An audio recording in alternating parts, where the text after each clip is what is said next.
સુમિત જ પોરશે એવું વિચારીને તમે હા પાડી દીધી. ક્યાં ડિસ્ટન્સ છે? યા હવે સુમિતભાઈને આપણે સાંભળીએ.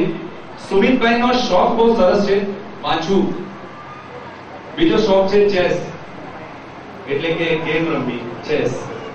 અને ત્રીજો શોખ છે, એમના પપ્પાએ કીધું કે આ શોખ તો ખાસ લખજો કે આર્ટ ઓફ લિવિંગ, બધાને સલાહ સૂચન આપવાના કેવી રીતે જીવન જીવવું. અને એક સૌથી મોટી વાત છે કે એમને સાયકલિંગનો બહુ શોખ છે, સાયકલ ચલાવવાનો. ઘરે ગાડી છે અમેરિકામાં, પણ ગાડી સાઈડ પર મૂકી દે અને 7 કિલોમીટર 12 કિલોમીટર સાયકલ લઈને જાય છે ઓફિસમાં.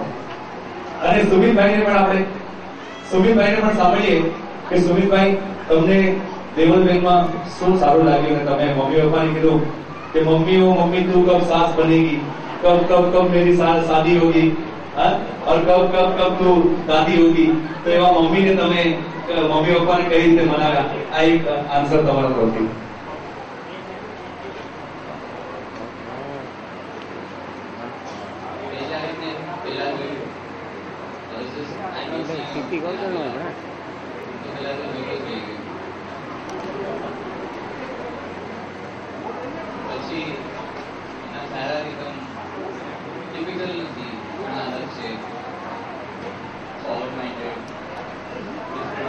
But as a Sake traditions, culture, become competition perfect.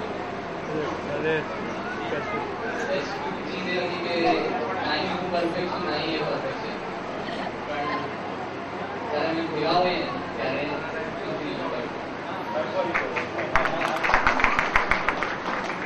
ખરેખર સુમિતભાઈ હાલારી વિસાવસવાલ હાલારી વિસાવસવાલના સક્રિય કાર્યકર્તા અને જે ભૂતપૂર્વ મેનેજિંગ ટ્રસ્ટી હતા એવા સ્વર્ગસ્થ હેમરાજભાઈ મૂળજી સાવલાનો પોતરા છે. અને એમના દાદી, એમની પણ એક સરસ મજાની વાત છે. ગંગા સ્વરૂપ મોંઘીબેન હેમરાજ સાવલા દાદીમાં આવ્યા છે. દાદીમાં અહીંયા બેઠા છે. દાદીમાં ઘણા સમયથી નેરોબી હતા પોતાના સુપુત્રને ત્યાં, અને નેરોબી થી બાનું કરીને આવ્યા કે ભાઈ આ વખતે તો મને જવા દો, મારે સુમિતના લગ્નની તૈયારી કરવી છે. અને ત્યાંથી બાનું બતાવીને પણ ગમે તેમ કરીને આવ્યા કે નહીં, મારે આ વખતે ગમે તે થાય, મારે સુમિતના લગ્નની તૈયારી માટે જવું છે. અને પોતાના પુત્રના આ સગપણના હોંશે તેઓ ઇન્ડિયા પધાર્યા. એમનું પણ જરા તાળીઓથી સ્વાગત કરજો. માતુશ્રી ગંગા સ્વરૂપ મોંઘીબેન, જરા મોંઘીબેન ઉભા થજો. મોંઘીબેન હેમરાજભાઈ સાવલા, એમનું જરા તાળીઓથી સ્વાગત કરજો પ્લીઝ. અને સુમિત જે સ્વર્ગસ્થ નેમચંદ પેથરાજ ચંદરિયા અને એમના નાની ગંગા સ્વરૂપ પાનીબેન ચંદરિયા, તેઓ પણ અહીંયા પધાર્યા છે. આ એમનો દોહિત્રો છે. અને માતુશ્રી પાનીબેનને પણ જરા તાળીઓથી વધાવી લેજો પ્લીઝ. Thank you. મોહનભાઈને પણ તાળીઓથી વધાવજો પ્લીઝ. એમની સાથે ભાનુબેન જે સુમિતના મમ્મી છે, તેઓ માસ્ટર ઓફ આર્ટ્સ, એટલે કે એમણે એમએ કરેલું છે. સૌથી ઓછો હોય કે મમ્મી એમએ, દીકરો તો કે દીકરાએ કર્યું છે ટેકનોલોજી, ઇન્ફોર્મેશન ટેકનોલોજી ની અંદર તેણે માસ્ટરી કરી છે.